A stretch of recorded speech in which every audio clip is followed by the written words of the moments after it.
À mes côtés ce matin, Gérard Baumel, le maire de Céreste. Nous sommes à une vingtaine de kilomètres de Fort-Calquier, à une vingtaine de kilomètres également de Manosque.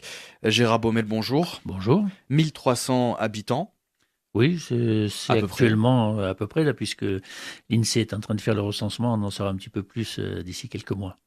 Vous êtes maire depuis 1995 pour 2013, de nouveaux candidats. Oui, donc c'est le troisième mandat que je termine.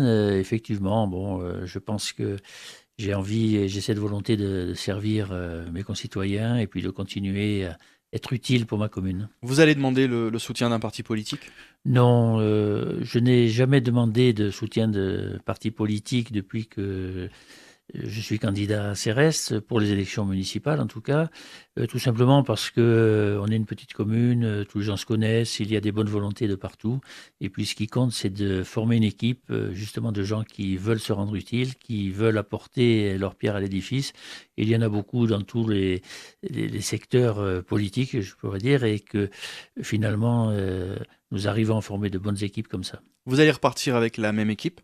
Il y a 50% de visages nouveaux qui vont apparaître. D'abord parce que on est soumis à la loi sur la parité et que nous avions un petit déficit en femmes dans la précédente équipe. Donc là, ça va être rattrapé, bien sûr. Et donc, il y aura à peu près 50% de visages nouveaux. Et surtout, au niveau des adjoints, beaucoup de changements, puisque là aussi, il y aura deux femmes adjoints. Gérard Baumel, le maire de Cérès, concernant la réforme des rythmes scolaires, vous avez donc décidé d'attendre la prochaine rentrée 2014 pour mettre en place la réforme des 4 jours et demi. Est-ce que tout est prêt? On ne peut pas dire que tout soit prêt, il y a encore beaucoup de problèmes à régler. Le gros problème, c'est surtout la mise à disposition de salles pour les enseignants et puis surtout pour les intervenants pour le périscolaire, puisque nous avons 120 enfants à l'école. 5 classes, Il y oui. a 5 classes.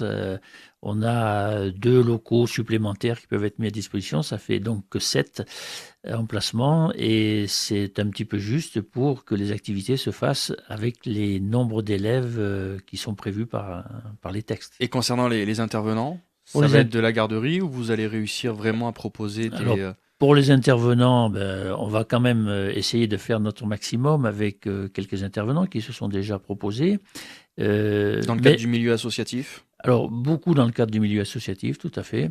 Dans un cadre différent, par exemple avec l'école de musique, par exemple avec des intervenants extérieurs dans des domaines concernant, par exemple, l'environnement, des choses comme ça, où on a déjà des contacts avec le parc naturel régional du Luberon.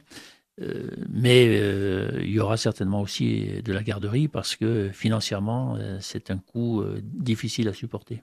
Un nouveau quartier devrait sortir de terre de Cérès pas avant 2015. Vous voulez donner la priorité aux jeunes et aux personnes âgées. Expliquez-nous un petit peu ce projet. Oui, alors c'est un projet qui n'est pas nouveau puisque ça fait plusieurs années qu'on y travaille. Enfin, il est toujours pas réalisé. Il est toujours pas Donc c'est un réalisé. projet, oui. C'est quand même un projet, mais pour lequel on a déjà des arrêtés de subvention. Donc c'est quelque chose qui avance bien, et notamment au niveau de la région, puisque notre projet a été qualifié dans le cadre du programme d'action solidaire comme projet exemplaire. Donc ça nous réjouit, bien évidemment, ça nous encourage à le faire. Et donc c'est un petit peu de la mixité sociale dans un quartier d'habitat regroupé où il y aura des possibilités de logement pour des jeunes, avec peut-être de l'acquisition foncière à Une un trentaine de coût, logements, une c'est... trentaine à peu près, c'est ça, à peu près autant pour des personnes âgées seules, avec des moyens pas très élevés, qui auront quand même des services à la personne. Et Et donc ils pourront rester à domicile plutôt que donc à ce moment-là, ils resteraient à domicile, bien évidemment, plutôt que de partir en maison de en maison de retraite. retraite. Hmm. Souvent, ces personnes-là, elles n'ont d'ailleurs pas les moyens de financer des maisons de retraite. Donc ça nous paraît un projet intéressant. Et Gérard Baumel, le maire de Céreste, le centre médical de la commune a été inauguré en 2010 et j'ai envie de vous dire, il est déjà trop petit. Vous voulez en fait le transformer en pôle médical. Où est la nuance? Alors, la nuance, c'est qu'il y a un agrément de l'Agence régionale de santé à partir d'un certain niveau et que nous ne l'avons pas atteint. Euh, Nous devons avoir un certain nombre de professionnels de santé dans ce centre notamment avec 2 médecins que nous n'avons pas actuellement. On a des médecins dans la commune, hein, il y en a 3, dont 2 qui sont regroupés, mais qui ne sont pas dans ce centre médical. Et donc, pour que les futurs médecins, puisque les médecins actuels un jour partiront à la retraite, eh bien, il faut qu'on ait les locaux adaptés.